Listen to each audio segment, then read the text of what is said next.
Hello everyone, আসসালামু আলাইকুম। কেমন আছেন আপনারা সবাই? আশা করছি সবাই ভালো আছেন। আজকে চলে আসলাম নতুন একটা রেসিপি নিয়ে। আজকে রেসিপিটা হচ্ছে হাতে মাখা আলু দিয়ে মুরগির মাংস রান্নার রেসিপি। আমরা তো মুরগির মাংস রান্না করে খাই, কিন্তু এভাবে মেখে খাই কিনা সেটা কিন্তু জানি না। তো চলুন বেশি কথা না বলে মুরগির মাংসটা রান্না করা যাক। তো এখন আমি একটা কড়াইতে নিয়ে নিলাম মুরগির মাংস, তারপরে নিয়ে নিলাম আলু। এখন আমি দিয়ে দিলাম রসুন বাটা, আদা বাটা, জিরা বাটা, স্বাদমতো লবণ, শুকনো মরিচের গুঁড়া, হলুদের গুঁড়া, ধনিয়ার গুঁড়া, দুটা তেজপাতা, দুইটা বড় এলাচ বা কালো এলাচ, দিয়ে দিচ্ছি 5টা লবঙ্গ, দারুচিনি, কালো গোলমরিচ। এখন আমি দিয়ে দিলাম পেঁয়াজ কুচি, দিয়ে দিলাম সরিষার তেল। এখন আমি ভালো করে মেখে নিব।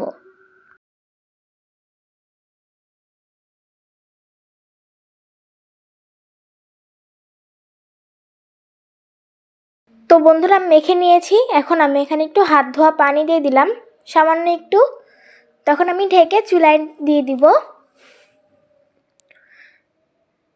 তো বন্ধুরা, চুলায় দিয়ে দিয়েছি এবং এখানে কিন্তু আমি কোনো রকম পানি ইউজ করি নাই, শুধু হাত ধোয়ার পানিটাই আমি ইউজ করেছি। তাও দেখুন একটু পানি কিন্তু বের হয়েছে মাংস থেকে। এভাবে একটু কষিয়ে নিব মাংসটা। এখন আমি একটু নেড়ে চেড়ে দিব।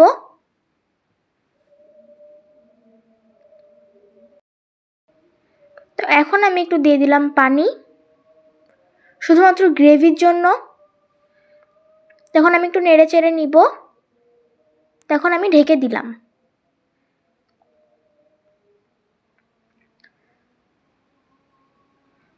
তো বন্ধুরা, এই যে ঢাকনা খুলে নিলাম। এখন আমি আবার একটু নেড়ে চেড়ে দিব। এখন আমি দিয়ে দিলাম জিরার গুঁড়া।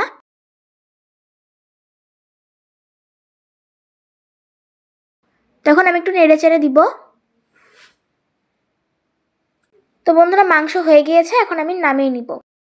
তো বন্ধুরা, তৈরি হয়ে গেল সুস্বাদু হাতে মাখা মুরগি মাংস রান্নার রেসিপি। বন্ধুরা, আজকে আমি আর অন্যদিনের মতো আলাদা পাত্রে পরিবেশন করিনি। তো বন্ধুরা, কেমন লাগলো এই রেসিপিটি অবশ্যই কমেন্ট করে জানাবেন। আজকের মতো এখানেই বিদায় নিচ্ছি। আর হ্যাঁ, এরকম রান্নার রেসিপি পেতে আমার চ্যানেলটি সাবস্ক্রাইব করে রাখুন। বিদায় নিচ্ছি আজকে এই পর্যন্তই। সবাই ভালো থাকবেন, সুস্থ থাকবেন। আল্লাহ হাফেজ।